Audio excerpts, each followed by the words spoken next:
Opinião também a posição do JPP, Rafael Nunes, sobre esta matéria. Boa noite, Gil, boa noite aos colegas de painel, boa noite àqueles que nos acompanham em casa.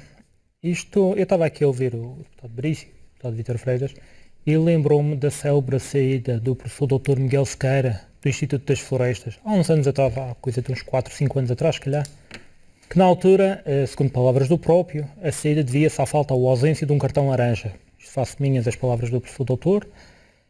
Mas na altura também que criou alguma instabilidade política e criou até algum burburinho em termos do que se passava no Instituto. E temos de ter a noção, e o Sr. Deputado Brício falava aqui que é uma decisão política e que nós não temos nada a ver com o assunto, assim por outras palavras. Mas estamos a falar da liderança do Conselho Diretivo do Instituto que tem sob o seu cargo os fundos comunitários. Estamos a falar de um Instituto que vai gerir, muito em breve, 2 mil milhões de euros, se juntarmos o PRR ao quadro financeiro plurianual. E não é natural que se queira assegurar condições de celeridade e de eficiência num instituto com essa importância, num momento particularmente sensível para a região. Então o que o Sr. Deputado está a passar um atestado de incapacidade à exonerada.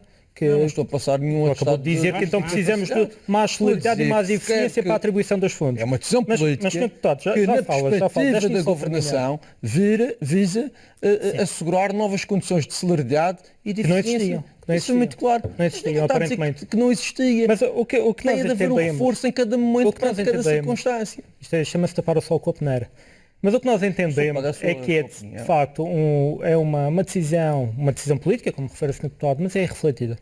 É tomada num timing trágico, em que realmente estamos a aguardar a primeira tranche do Plano de Recuperação e Resiliência, que se encontra em pleno andamento, como sabemos. Portanto, é necessário, de facto, e nisso nós concordamos com o PS, é necessário sabermos o porquê desta alteração, o porquê desta mudança, que critérios levaram ao Governo a fazer esta exoneração de cargo e, de facto, temos de saber qual o âmago destas manobras. São manobras político-partidárias, são manobras em termos de meritocracia, como referia aqui o Sr. Deputado, de certa forma, a promover a doutora Maria João Monte, mas de facto é necessário, acima de tudo... É que falou no cartão laranja. Não. E obviamente que... Vossa Excelência referi que a exoneração dá-se por uma questão de celeridade e de eficácia.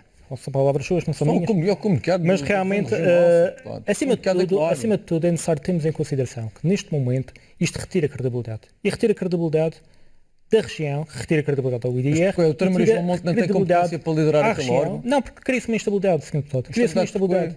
Cria-se uma instabilidade num instituto que vai gerir estes fundos. Portanto, cria-se uma instabilidade, mesmo junto às instâncias europeias. E isto é que é necessário realmente refletir. Provavelmente foi um momento trágico. Se realmente o Governo não estava satisfeito com a diretora que estava em funções, ou com o Presidente que estava em funções, realmente deveria ter feito numa outra altura. Achamos que o timing não foi mais apropriado e queremos, de facto, e juntamos esta intenção do PS, de facto, saber o porquê destas manobras nesta altura tão crítica. Portanto, faz todo o sentido que tanto o secretário que o PS pede, como também a anterior Presidente sejam... que venham dar... Exatamente, venham dar. E a Casa da Democracia é exatamente isso, é para entendermos e para até ajudarmos o Governo realmente a governar melhor e entendermos o porquê destas manobras político-partidárias.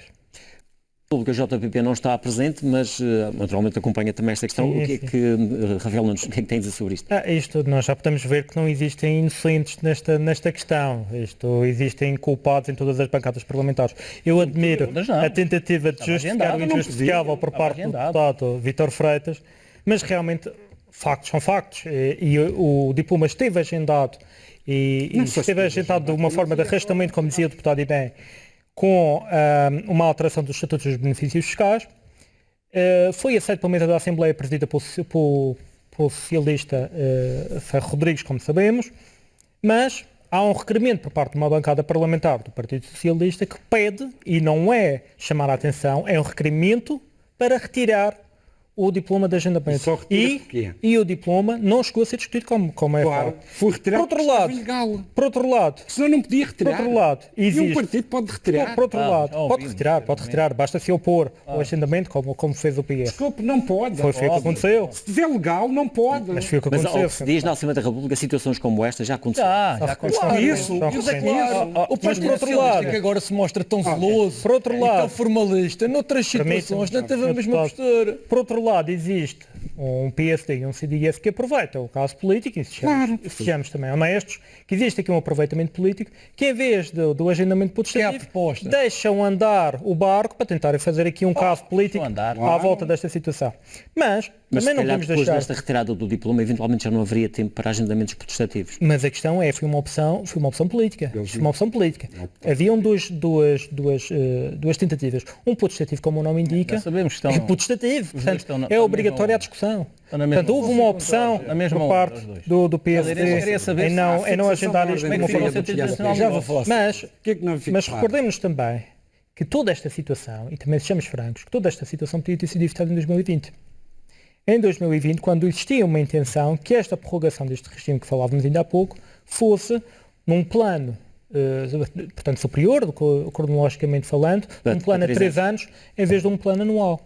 Nessa altura, era uma medida favorável para o Centro Internacional de Negócios, era uma medida que garantia a estabilidade do Centro Internacional de Negócios, era uma medida que, de certa forma, acabava com toda esta confusão que hoje estamos aqui a discutir e dava a tal estabilidade financeira. Foi o Partido Socialista que inviabilizou essa situação. Exatamente. Daí que, como diz o povo, são todos farinha do mesmo saco. E a verdade é essa. É que ambas as fações prejudicaram o Centro Internacional de Negócios neste sentido. O Partido Socialista é o único responsável. Portanto, neste caso, e agora temos de olhar para o futuro. Neste caso, isto é óbvio que isto pode ainda ser aprovado com efeitos retroativos, como sabemos, mas e acha que isso é bom para o Centro Internacional de Negócios? Não estou a dizer isso, antes pelo contrário, acho que é péssimo. Deve indignar acho que neste momento existe há um claro prejuízo da operacionalidade do Centro Internacional de Negócios. A promoção fica condicionada, fica condicionada a capacidade de atração de investimento externo do Centro Internacional de Negócios, mas, como é óbvio, e como disse muito bem, o JPP não tem representação na República. Esperemos que um dia possamos juntar ao mesmo nível. Se tivesse, tinha usado a figura do agendamento prestativo para Brício Araújo. De análise, no final desta semana, quando tiver aqui o Conselho de Administração, Rafael Nunes, que pergunta é que vai fazer à Presidente da Administração da TAP? Por acaso não serei eu lá estar presente. O JPP, pronto. Um colega meu. Mas, acima de tudo, Gil, é necessário realmente... acabarmos com esta palhaçada e vamos ser muito diretos com as palavras. Nós temos uma transportadora aérea que usa e abusa da Madeira, abandona o país, abandona as ilhas, abandona o porto, abandona as comunidades e recebem atualmente, e estamos a falar já em dados recentes, totaliza uma absurda quantia de 4 mil milhões. Até 2022 era mais 900 milhões. É verdade. 4 mil milhões de euros. 4 mil são 12 milhões. Mais de metade da dívida pública da região autónoma da Madeira. Também aproveito para relembrar os números, são sempre importantes. Mas 4 mil milhões de euros. Não, de todo.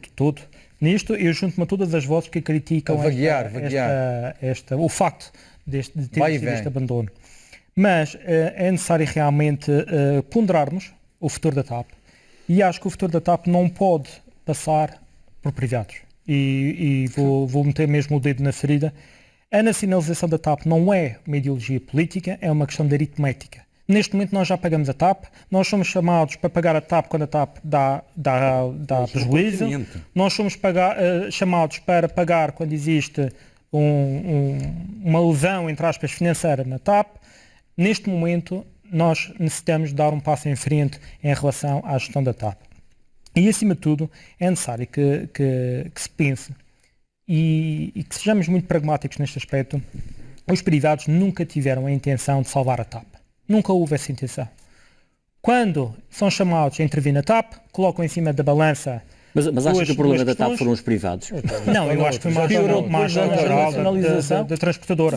Agora, neste momento, nós estamos numa situação que corre a pandemia, não é? A partir do momento, a pandemia veio agravar uma situação, as injeções na TAP já estavam previstas antes desta pandemia. Mas é óbvio que, ao contrário do Estado, os privados não estão pouco se importam, entre aspas, com as exportações, pouco se importam com a destruição dos 10 mil postos de trabalho, pouco se importam com o passivo da empresa. Simplesmente abrem insolvência e já está. Em vez de injetarem 3,7 mil milhões ou 4 mil milhões numa empresa falida, simplesmente abandonam a TAP. E o problema é este.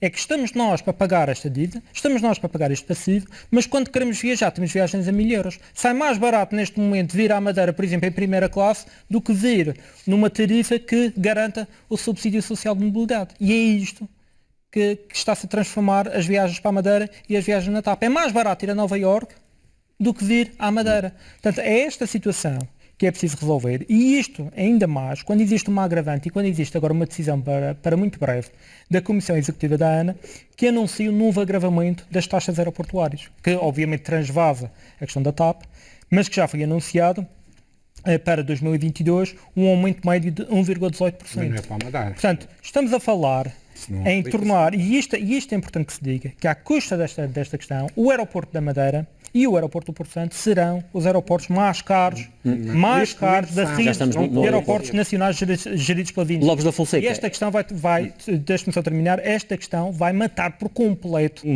o transporte aéreo entre a Madeira e o Porto Santo. Lopes da Fonseca, em relação a esta questão da TAP,